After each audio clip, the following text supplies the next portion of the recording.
नमस्कार किसान भाइयों, मैं डॉक्टर राघवेंद्र प्रताप सिंह स्वागत करता हूं आप सभी का आपके अपने यूट्यूब चैनल एग्रोनॉमी इंडिया में।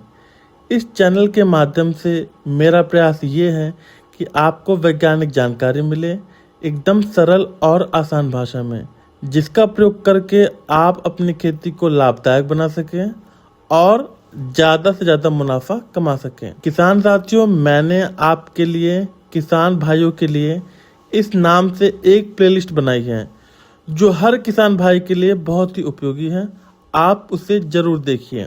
अब हम बात करते हैं कि समस्या क्या है। कई किसान पूछते हैं कि सर, हमने धान में यूरिया सही समय पर दे दिया, फिर भी फुटाव और कल्ले अच्छे नहीं हो रहे हैं। तो आइए जानते हैं कि असल कारण क्या है और उसका समाधान क्या है। किसान भाइयों, पहले मैं आपको बताना चाहूंगा कि आपकी धान की फसल में केवल यूरिया से पूरा पोषण नहीं मिलेगा। यूरिया सिर्फ नाइट्रोजन देता है और ये कोई भी अन्य पोषक तत्व नहीं देता है। फसल को सिर्फ नाइट्रोजन ही नहीं, बाकी पूरे 17 आवश्यक पोषक तत्व चाहिए होते हैं। इनमें खास तौर पर फास्फोरस, पोटास और अन्य सूक्ष्म पोषक तत्व बहुत जरूरी होते हैं। जैसा कि हम लोगों ने देखा हुआ है कि यूरिया के बैग पर लिखा होता है 46% नाइट्रोजन। मतलब यह है कि उसमें केवल नाइट्रोजन पाया जाता है और ना उसमें फास्फोरस पाया जाता है और ना ही पोटास और ना ही कोई अन्य सूक्ष्म पोषक तत्व। रोपाई के बाद फुटाव नहीं हो रहा है, तो इसका कारण क्या हो सकता है मैं आपको बताऊंगा। आपने डीएपी, एमओपी या एनपीके जैसे संतुलित खाद नहीं दिए हैं, इसीलिए हो सकता है कि उसमें फुटाव ना आ रहा हो। फास्फोरस और पोटास की कमी से पौधा अंदर से कमजोर रह जाता है, इसलिए कल्ले नहीं निकलते, फुटाव नहीं होता और उत्पादन कम हो जाता है।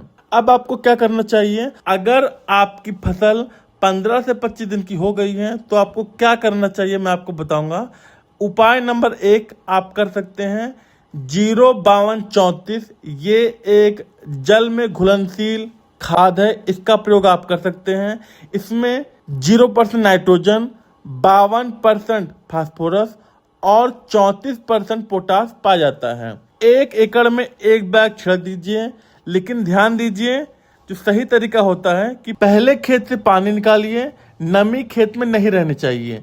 फिर इस खाद को सूखी मिट्टी पर छिड़किए, उसके बाद हल्का पानी चलाइए जिससे खाद घुलकर जड़ों तक पहुंच जाए। ये तो हो गया पहला उपाय। और जो दूसरा उपाय है हमारे पास, डीएपी और एमओपी। अगर 05234 आपके पास नहीं है तो आप डीएपी और एमओपी का प्रयोग कर सकते हैं। डीएपी में होता है नाइट्रोजन और फास्फोरस और एमओपी में होता है पोटास। 1 एकड़ में डीएपी 1 बैग और एमओपी आपको आधा बैग प्रयोग करना है। और तरीका वही अपनाना है जो मैंने अभी आपको बताया। पहले पानी निकाल दीजिए, खाद छिड़क दीजिए और फिर हल्का पानी दे दीजिए। किसान साथियों, सूक्ष्म पोषक तत्व भी बहुत जरूरी होते हैं, खासकर जिंक और आयरन। अगर खेत की मिट्टी क्षारीय है तो जिंक की कमी बहुत ही सामान्य है। जिंक की कमी से पत्तियां गहरे भूरे कत्थई रंग की होने लगती हैं, नीचे से कल्ले नहीं निकलते और पौधा कमजोर हो जाता है। अगर आपको ऐसे लक्षण खेत में दिखें तो आपको क्या करना चाहिए? जिंक सल्फेट 21% या 33% 5 ग्राम पर लीटर पानी 0.5% सॉल्यूशन बनाकर छिड़काव आपको कर देना चाहिए। 10 दिन बाद आप दूसरा छिड़काव कर दीजिए। अगर आयरन कमी है तो ऊपर की पत्तियां पीली और सफेद हो जाएंगी। इसका समाधान करने के लिए फेरस सल्फेट 2 से 3 ग्राम पर लीटर पानी में घोलें, छिड़काव करें और 10 दिन बाद आपको फिर से छिड़काव करना चाहिए। अगर सूक्ष्म तत्वों की कमी हो तो आपको क्या करना चाहिए? तो बाजार में मिलने वाला लिक्विड माइक्रोन्यूट्रिएंट मिक्स लें, जिसमें जिंक, आयरन, कॉपर, मैग्नीज ये सभी आवश्यक सूक्ष्म पोषक तत्व होते हैं। 2 से 3 ml पर लीटर पानी में घोलकर आप छिड़काव कर दीजिए।